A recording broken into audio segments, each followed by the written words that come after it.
Hello. Hello. How are you?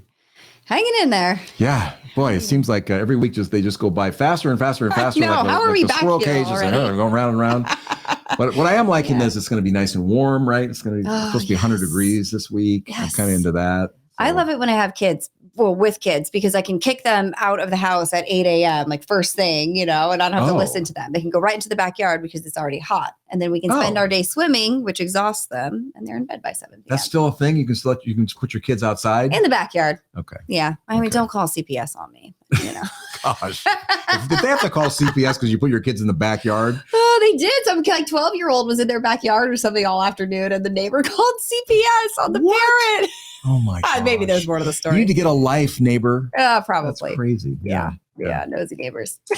So any news today? Anything? Oh, we're so excited. We've been working on some wellness initiatives for our staff here. And today we got a Peloton treadmill delivered. So we can walk and work. And there's a perfect spot to set your laptop up on the dashboard of the treadmill. And we were all taking turns on it this morning and checking out all the features. And so you may hear us, huffing and puffing. No, we're not going to walk that fast. I mean, if you're typing, you can't really go more than 2 miles an hour. But we'll be getting our steps in, keeping our hearts healthy, hopefully be in a good mood when you call us. Yep. So we have to keep employees happy, right? You got to keep them. It's a tough market to keep. It sure is. Keep employees. So. Welcome to A Place of Possibility, everybody. We are happy to have you. I am Richard Del Monte. I'm Angela Wright. And so what are we talking about today? So today we are talking about selling your home. We have had so many, you talk about the tail lights leaving California. It's been such a hot topic for a couple of years now. And so this episode is specifically targeted at seniors who are downsizing.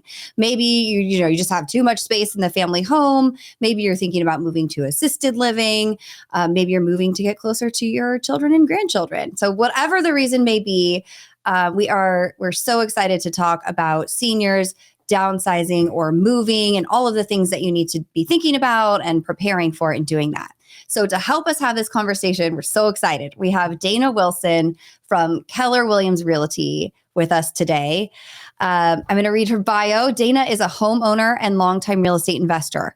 For several years, she advised accredited investors, helping them gain access to institutional grade commercial and multifamily assets nationwide. Her combined experiences have given her significant insight into the world of real estate. She brings her enthusiasm, knowledge, and resources to the residential real estate arena. Since 2009, all of her listings have sold on average in less than 30 days. Whoa. Right? And closed at 100% or more of the original list price, including the previous buyer's market that we had. She's committed to providing the highest level of service to sellers and buyers for all of their real estate needs. Dayna has lived her entire life in the greater Walnut Creek area. As a Contra Costa County native, she has intimate understanding of the local communities. She focuses her business on representing clients in her own backyard. Dayna accepts new clients only when it is clear that she can benefit their situation. The vast majority of her clients are past, repeat, or introduced by referral. Dayna, thank you so much for joining us. We're so happy that you're here. I am just thrilled to be here. Thank you so much for asking me. Who's that troll, that third person? You got someone in your hip pocket there? Technical glitch. We're live. So Dayna, great to have you here. You and I have known each other for many, many years, right? I mean, probably Richard, 15. I don't even remember right? where we met initially, but it was in philanthropic things, I think. I think John Muir. Yeah. Mm-hmm. So the first question we have for you is, many people have been in their homes for many, many years, 4 or 5 decades. They've raised their children in their house in many cases. And so then they're thinking about moving to another location. And then that's a big move, right? Obviously, when you've been there for so long. What are the major considerations that people, because you're dealing with these people all the time, what are the things they should be thinking about when they're contemplating a move? I think this is really the time where you get real about creating a short and a long-term plan. I know people often will call me saying, well, we're thinking about making a move, and yet they haven't taken so many things into consideration. And often, sometimes one spouse has one set of ideas and the other has another, and they haven't even sat down.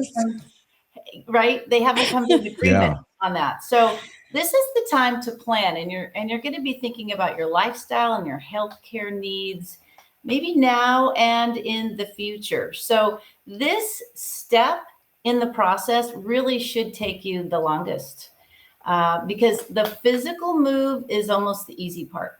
This is the emotional process. It's getting your head around, well, what do we want this next stage of our lives to look like, right? So, I ask that people consider their interests, their financial situation, their location of their family, their friends, their church, their doctors. How do they envision living their best life in this next new chapter? Got it. So having a plan is really important. And I suggest that people really consider the fact that successfully aging and living your best life goes far beyond living in a one-level home, right? People so often say, oh, we'll be fine where we are. We have a one-level home. We have a one-story home. I've totally heard that here in this office. Yeah, no stairs. That's the whole thing. Yeah. Right. But you know what? Right. We are not just physical beings. We have to take into consideration our emotional and our mental well-being. Absolutely. And so some of these things, let's just talk about lifestyle. Will I need care assistance? Do I need it now? Do I need it in the future? Or does my spouse? What about transportation? So if one or both of us can't drive anymore, what do our lives look like? How is that going to work? How do we get around? How do we get to the doctors, et cetera? Can I live independently, and for how long? Am I going to stay close to my current home, or am I going to move out of area like you suggested at the beginning of the introduction? And do I even want my family involved? Some people very much want their family involved, and other people don't want the adult children anywhere near them. No, anything to do with anything. They want to make their own choices. They don't want their kids telling them what to do. Interesting. Yeah, kind of a reverse role there. And then, what kind of activities, amenities do I want to pursue or be involved with or continue to be involved with? And what kind of home do I want? And we'll talk about that, I think, maybe later down the road. The next thing in this planning is financially, where do we stand? And obviously that's where you two come in, right? What's my monthly income now? And will that change in the future? What if my spouse passes away? How does my income change? What are my monthly and annual expenses today? How much will I receive when I sell my home? And will I need assistance getting moved? And then will I need money set aside for in-home care assistance? Yeah. Right? Depending on are we moving in with our kids? Are we moving into an ADU? Are we moving into a smaller home, but we still want care to come in? So the finances are very important. It's an important part of the plan. And then I think, what do I need to do to prepare for the move is another part of this planning. What things, it always comes down to things. What things do I want? Do I need? Yeah. What things bring me joy? What does my family want? And we already know, I hate to say it, that the kids probably don't want your things. You don't want my china? My wife's china? I saw a funny meme, like a grandma standing in front of a china cabinet. Your kids don't want this stuff. Oh man, yeah. They may, some of it. Yeah, they may not. So what do I need to give away? What do I need to liquidate? Do I have enough for an estate sale? Am I going to put anything in the storage, which I highly recommend you do not? Who's going to assist me with preparing? What time of year? When do I want to actually make a move? And do I need to consult with a physician before making a move regarding my health care? So sometimes when you're moving into a life plan community or an assisted living community, they do require a doctor's appointment with their own physician. So maybe some things, to prepare for the move. And also, of course, making sure your legal documentation is in order. So those would be some of the things to consider. Wow. Is there other people that help them through the process of thinking through all these things? I think the vast majority of people they would think about this after they move and thought we should have thought about this. But I mean, do you walk them through that? Do you give them a checklist? You do it. Okay. Right. So part of what I do is, I'll do senior consultations, not just senior consultations, but sometimes it includes the adult children or not. And we sit down and first of all, we talk about, let's talk about what are your goals? What are your desires? What are your wants versus your needs? What have you been thinking about? And we'll talk about the pros and cons and all the options associated with, where they're thinking to move. Yeah. How long does it take them to go through this thinking process in general? Oh my gosh, that's a really good question. So sometimes I get a call, like literally this happened last month. I got a call from someone. They said, well, we're thinking of moving. And I said, well, great. When would you like to meet? How about tomorrow? So I met with them the next day and they signed the listing agreement and they're ready to rock and roll and move forward. But they've been thinking about this for like 3 or 4 years. Okay. Oh, wow. So to me, it sounds like, wow, this is very sudden, but no. So I would say on average, it's 6 to 18 months. Wow. Mm-hmm. Oh my gosh. Okay. So in addition to not talking to their spouse or partner or sort of thinking through some of the emotional aspects of the move, what's the most common mistake that you see somebody make as they're preparing for a move? I think just failing to have the plan in place and really feeling like they need to do this alone. You do not need to go it alone. There are people like your seniors real estate specialists that have the vetted, seasoned list of service providers and professionals that will completely surround them and support them with all the help they need. And I think people feel like, I just feel like they get moving forward and then they start to realize, wow, in between thinking about what to do with my home, with my things, where I'm going to live, who's going to help me, they become very overwhelmed. Right. So it's a little more, especially if you've, again, lived in your home for decades, it's a little more complex than I think people maybe might remember their last move, which might have been 30, 40, 50 years ago. Yeah. With kids. Right. Yeah. The biggest problem was making sure all the kids was in the station wagon when you moved, right? Yeah, just even think about I'm sitting here thinking about what's in my attic. Like I haven't been to some of those corners in years. Oh my gosh, yeah, the hoarding, yeah.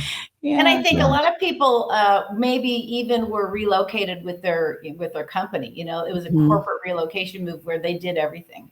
They packed up and they moved them and they got them set up the next place. So I just think that people need to know that there are people to help. Great. Yeah.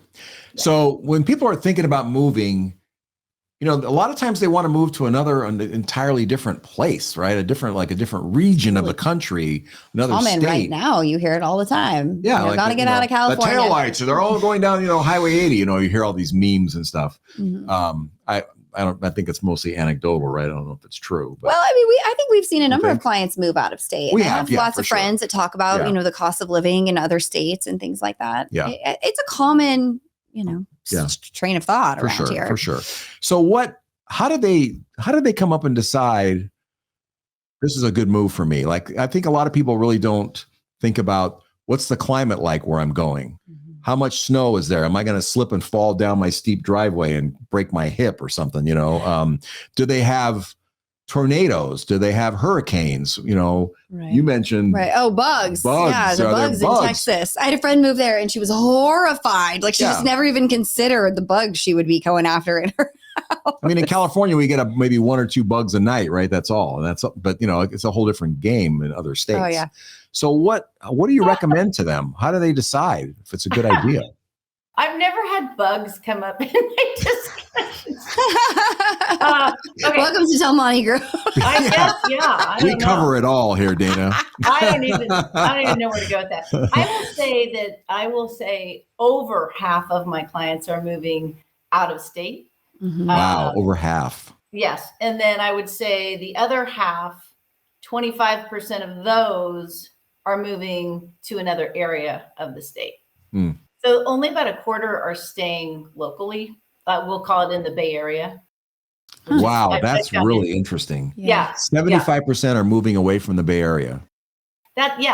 just in my practice. So what's interesting is many, and you probably saw this too, that many folks retired during COVID. Mm-hmm. And I did just read that in 2021, 40% of retirees who moved relocated outside their home state. Wow. Which is a big chunk of people. Where do you see people going in your practice? What states do they go to? Well, so it's interesting. So in my personal practice, because I work here in the San Francisco East Bay area, I have a lot of clients moving to Nevada, Oregon, Washington, Idaho, Arizona, and Texas. However, when recently reading something from the Seniors Real Estate Specialist newsletter, they listed the top U.S. cities where retirees and seniors are moving to. And are you ready? I think you'll be surprised what the number one state was. I'm going to let you guess. I'm going to say Florida. Oh, I think I know the answer. So what? I'm going to abstain. Texas or Florida? I do know the answer. I'm abstaining. No? Tennessee. What? Tennessee. So, wow. 13% of all retired. Where are they going? We talked about this last week. We did. Yeah. So you're cheating. Yeah. It's got the lowest tax burden in the United States. Really? Overall. Wow. Right. And so guess what? You got to think about how far will your, dollars go when you retire. Mm-hmm. Florida is number 2, Richard. So you were pretty close. Florida for obviously the weather and the activities. Pennsylvania was another. Interesting. Wow. Is that a low tax state too? No, well, reasonably priced housing and affordable health care. Okay. And then Virginia, which was surprising to me. Mm-hmm. Beautiful. Virginia is beautiful. What about international? I mean, I was going to ask you, where do they go? How many of your clients go international? Very few. I've had one move to Canada. One wants to move to Spain. Okay, what do you think is the country, the most popular country they're going? I would say Mexico. So Canada and Mexico are on the list. Number 1 was Panama. Oh, wow. I do know some guys that live in Panama. Yeah. Yeah. I hear more and more people traveling there too. Isn't that updated infrastructure, easy transportation and the like? Costa Rica, Portugal, and Greece were also on the list. Portugal. Yeah. Yeah. Portugal's beautiful. Yeah. Isn't that interesting? Yeah. Well, okay, let's talk a little bit about, so we've talked about the mental preparation and getting yourself ready. What about the physical preparation of your home? What steps should somebody take to prepare their home for sale? Right. Well, first of all, it depends on the type of move you're going to make. And maybe we talk about that a little farther down the road, but there's a difference between a lifestyle or amenities move and a current care or crisis move. Right? Because if you are in crisis, for instance, I have a couple who the husband became very ill. He was in and out of the hospital. Then he ended up on hospice while she is having major heart issues. They did not have the energy or the financial wherewithal to do anything to prepare their home for sale. Nor am I going to suggest they do so. They are just getting through each day. Mm-hmm. So it depends on the type of move. And if it's that type of a crisis move, or, Mr. Smith has had surgery and he now cannot go back home for a variety of reasons, then we just suggest we sell it as is. And so there's very little preparation. We might, broom sweep it and market it accordingly. And we would focus on the buyers, a little different set of buyers. Okay. Right. Yeah. That's going to cost them a few $100,000 to do that, but you can do it, right? Right. And sometimes I'm covering those fees. Like, that's the least of their problems. Right. Your husband's got a bad heart. You just want to get out. Yeah. All right. Well, what about a more ideal scenario where we're planning to, go out of, we're going to Tennessee, honey. Let's do this. What do we do to the house? And we got, a few. Don't tell me. Let me guess. Everything's got to be white. No. The kitchens have to be white cabinets, white countertops. Not anymore. Do people know there's other Everything's colors in the painted. rainbow Nope. besides white? Richard, I've been researching kitchens thanks to my pipe burst. Everything's colorful now and painted. I hope and you've so. got rose gold and brass coming back. Is that true? It is I look true. on. I look on the what's the Zillow or whatever. no the TV channel. Oh, HGTV. Everything has to be white. Seems like. No? Okay, so what should we do? How do we prepare our home if we know we're going and we have some money to do so? Well, okay, so there's 3 things that help a home sell in any situation, right? Condition, exposure, and price. Okay. So it's up to the seller what condition they want to sell their home in. Some people say, we do not want to be bothered. We're just going to do the least amount. We need to. We don't have a lot of budget to do any repairs. And again, we will suggest some of our ready to sell financial programs where they can do whatever they wish, and then it's paid out of escrow. But I'm in charge of exposure. Sellers are in charge of the price and condition. Okay. But the first thing to do, I think, always is inspections. Okay. And I'll tell you why. Sellers always say, well, won't the buyers want to do their own set of inspections? Maybe not. Because it's been such a competitive seller's market, what's become very customary and standard is that we have all of the sellers' statutory mandatory disclosures completed and available up front. It gives the seller a chance to decide to determine what repairs or replacements they want to do. And typically they can do it for a little less money than if it's in the middle of escrow. Buyers are emotional, emotions are running high, and the buyers want to take a major haircut off of their offer price. Mm-hmm. Wow. Right? So you want to find out if there's anything going on with the home that you really were unaware of. And it's often having to do with leaks that we didn't know about, some leak underneath the house or leak between the bathrooms or something that you just don't know about. Because how often do we go up in the attic or underneath our homes? Right. So inspections, I think, are really key. And a buyer would typically do a home, a pest, a roof, a chimney, a sewer lateral, and maybe a soil inspection, depending on if you're on a hill or what. But minimum, I would suggest a pest or a home inspection. Okay. That's interesting. And that actually happened when I bought my house. We were in the middle of escrow. We did the inspections, and we found that the backyard was graded towards the house, and there was a bunch of rot on the wood around the sliding glass door. So we went back to the seller and we said, well, it's going to cost us $40,000 to regrade the backyard. You need to knock that off the price. And everybody was so ready to get the deal done that they did. What? $40,000. Wow. Right. Had they put in, a little drain like we did the cheaper fix, that was a big number on the price of that house. It was huge. Yeah. Wow. Yeah. Right. So, that's and French real life example of that happening. Right. French drains are not inexpensive either, but right. I think that would have cost them 10 maybe. Exactly. Right? Yeah. Could have cost them less. I always suggest we also open a preliminary title report, and I'll tell you why. Such interesting things show up on title reports that, according to the seller, were long paid off. And often it's like a private loan. I had one gentleman, he was a retired CPA, and he had taken out a private loan from his old boss. Mm-hmm. Well, he had paid it off decades prior. The company had gone out of business. The gentleman had since passed away. There was no paper trail to prove that he'd paid off this lien. Wow.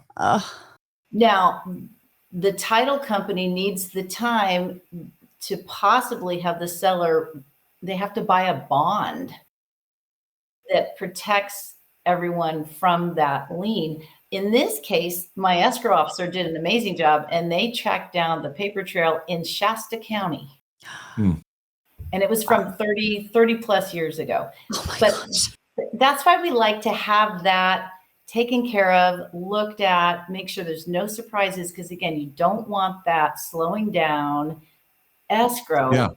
When you've got a couple days left and they still haven't rectified this issue, they can't transfer title to the new buyer. Yeah. We just had this happen with a client here at our practice as well. There was, somebody who was like, suddenly this name popped up, like, who's this? And, they had to track this person down and jump through all these hoops, and it delayed their escrow, I think, about a week or something. Yeah. Another thing is the natural hazards report. And this has become very important too, because there's no other way for anyone to know if a property is in a high or very high fire hazard zone. And now there's a number of new forms through the California Association of Realtors having to do with fire and fire hazard. Too late for me. Yep. Yeah. So sometimes, like if you're in Moraga or Rinda, they have their own fire district, and they have very specific ordinances that have to be cleared. And I won't even get into the details, but that can be weeks of dealing with that. Or if you're in Alameda, you've got, you have other certain requirements as far as there's sidewalk ordinances, there's automatic earthquake, gas shutoff valves. Yeah. So some of these things need to be taken care of well before you list your home. Yeah. Good call. A lot of people ask us, should I buy first, sell first, do it all at the same time? And if I'm going to buy first, how do I even do that financially? What do you recommend? If at all possible, we always recommend, especially for our senior clients, that if there's any way, it will be so much less stressful, less disruptive and upsetting if they move first, get all settled, and then we're left with a home to sell. Because I think they forget that when their home goes on the market, there'll be agents calling to show the home at all hours of the day and evening. So they're used to getting their jammies on and their fuzzy slippers and watching their favorite Netflix show at 7:00. And that's when the buyer's agent wants to show the cute little family from San Francisco that doesn't get off work until 6:30, that has to take Bart out here, that won't be there till 7:30, that'll want to stay around for 45 minutes. You've got to leave the house so that they can speak freely. It's very disruptive. Wait, I'm confused though, Dayna. I mean, I thought if I put my house on the market at 3:00, by 3:30, it'd be sold. Isn't that the way it works? I really have to miss my show. And you really don't have to miss your show. I mean, you can certainly put in the hours of showings for sure. Yeah. But you want to be as most accessible as possible, right? Yeah. Makes Right. sense. Yeah, That's a really good point. Yeah. And then some seniors, especially of a certain generation, are a little bit more private than this generation is. Everything now for millennials is online and on social media, and everybody shares everything, way too much sharing, if you ask me. But but buyers are going to be looking in your drawers, in your closets. Like that's a very personal. Yeah, no kidding. I don't want to see my junk drawer. A little invasive. Yeah. And then Wow. Not to mention the inspectors, the appraisers, the final walkthrough, repairmen. There's a lot of people coming and going. And do you really want to deal with that? Maybe, maybe not. Wow. Good points. Yeah. So this might be a little self-serving. It might seem like that, but I know you can answer it, in a objective manner. How do people pick a realtor? I mean, what are the most important factors that I know the factors that they typically will go with is like, who do we like? But I mean, I'm sure there's a whole variety of, that's like our business, right? The level of services people provide and stuff. Different expertise. Yeah. The level of expertise, the specialty, like you have a niche market, with savvy seniors. I mean, what should they be looking for, honestly? That's a good question. Right. And it's cute because some people, when I get, a client saying, yes, we want to work with you, obviously that's so wonderful. I'm so excited to get to work. Thank you for hiring me. Out of curiosity, why was I chosen? Yeah. And, they say what you just said, well, we like you the best, which I think is lovely, but I'll say, well, I love that, but hopefully you do understand that blah, blah, blah, blah, blah. And so part of that blah, blah, blah is what is the track record, right?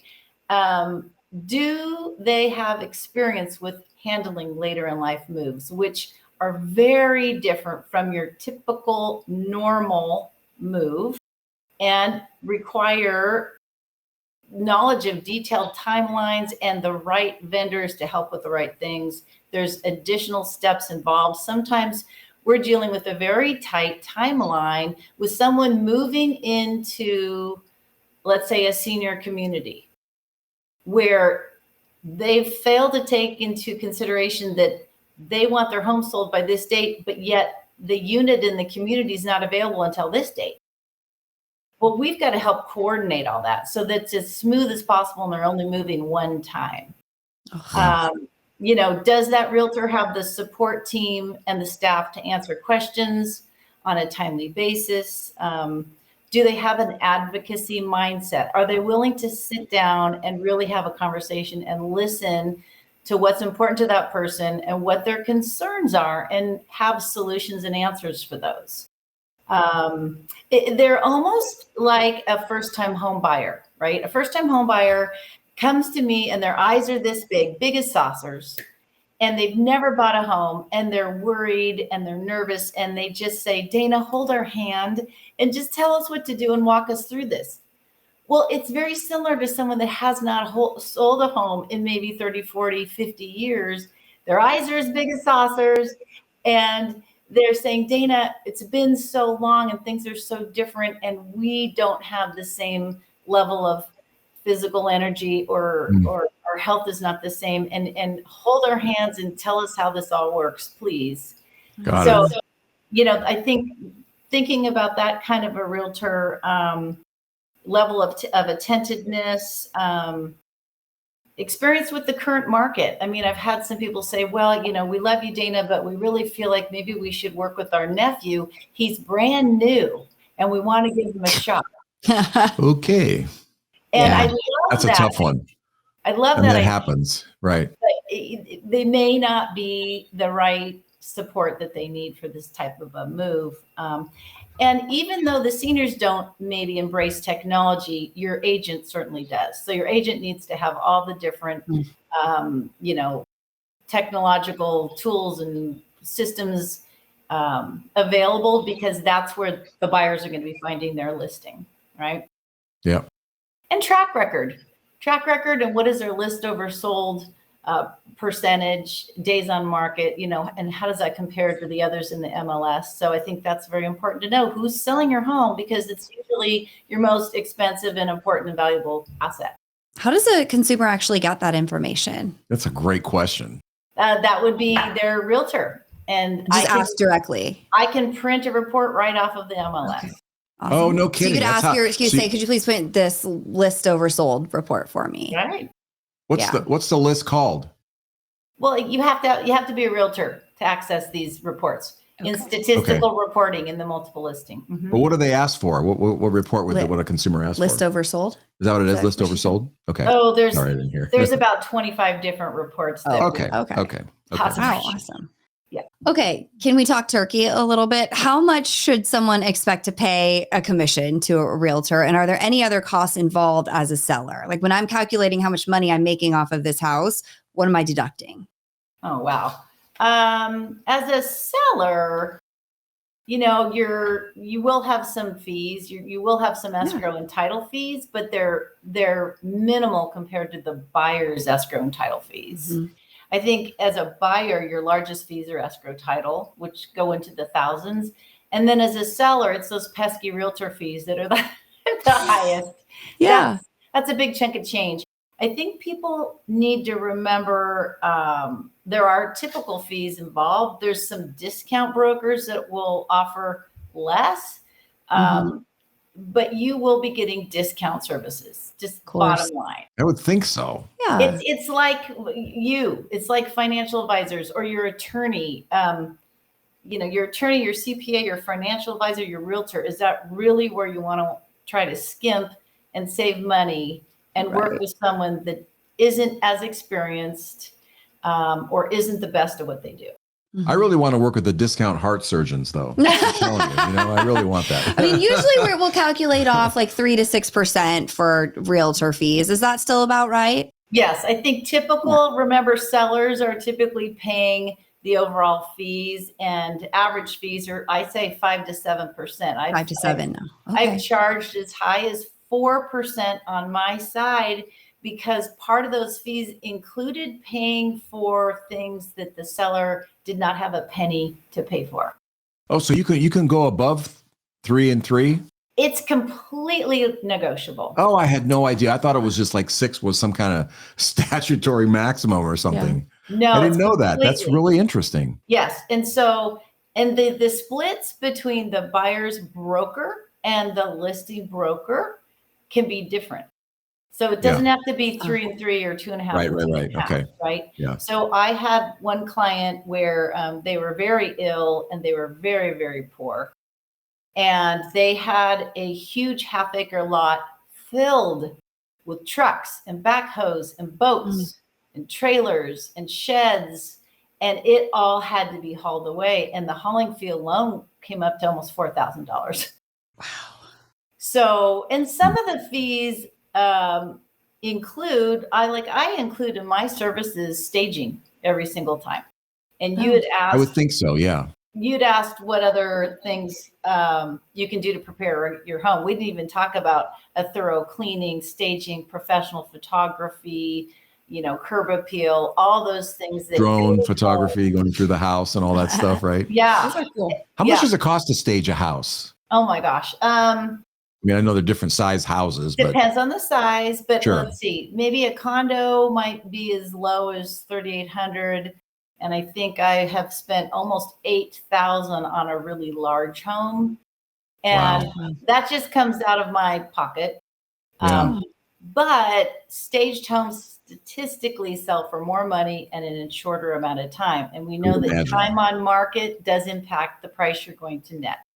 Yeah. Makes sense. People don't want to see the pictures of you and your kids and stuff on the walls. It makes it feel like the house is not theirs, right? I would think. Yeah. No, it's hard, as a buyer to look past. I have to force myself to look past the staging sometimes. Look at the windows, look at the molding. Like, oh, cute couch. I would put the living room. It's so easy to see that. Yeah.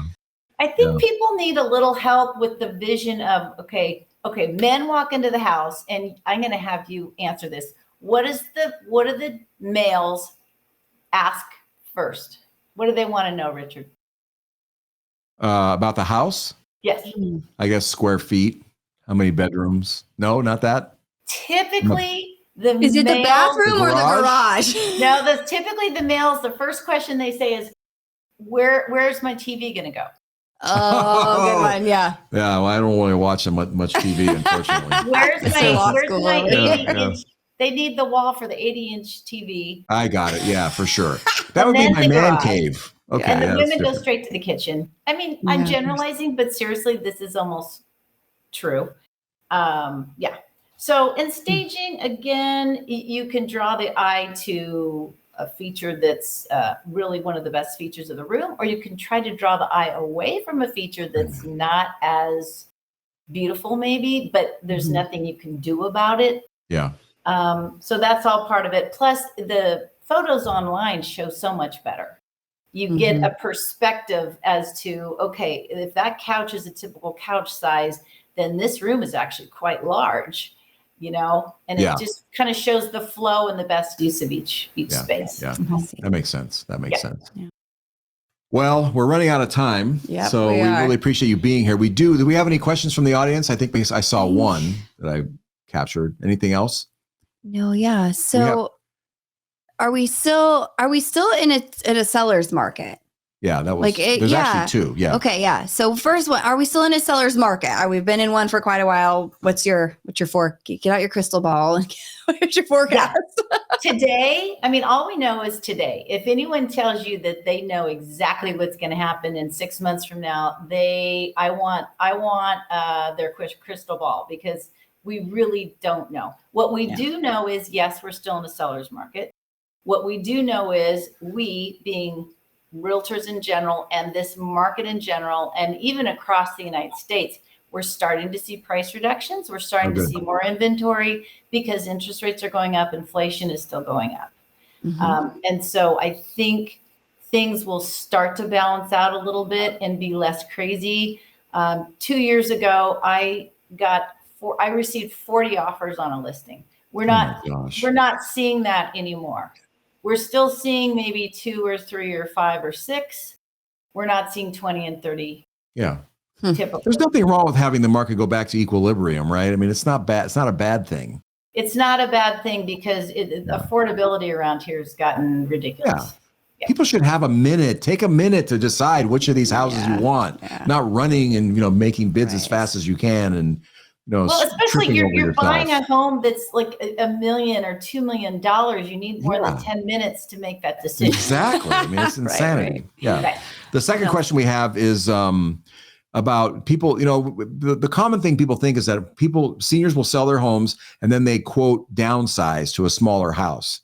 But then I've been reading in the Wall Street Journal that people are actually not liking. They downsize and they find out, I need a little more room. I want to have my space away from my spouse and do my thing and whatever. So then they end up buying houses that are actually bigger than the ones that they sold, but maybe in the location that they want to be. What are you seeing? Do you see any of that? How does it look from your perspective? I've seen both. I will say typically the vast majority are buying less of a home. And the reason is that they're moving and they're doing this right sizing move because they don't want the house maintenance. They don't want the yard maintenance. They just want an easier to maintain, more affordable level of living. Okay. I had one couple move to Utah and they bought a huge home, much larger than they have here, right outside of Park City. I had another couple, same thing in Reno. They bought up in the beautiful hills on the way over to Incline from Reno, much larger house with views. But I'd say most people are downsizing, getting a little smaller home because the kids are gone, right? The kids are gone.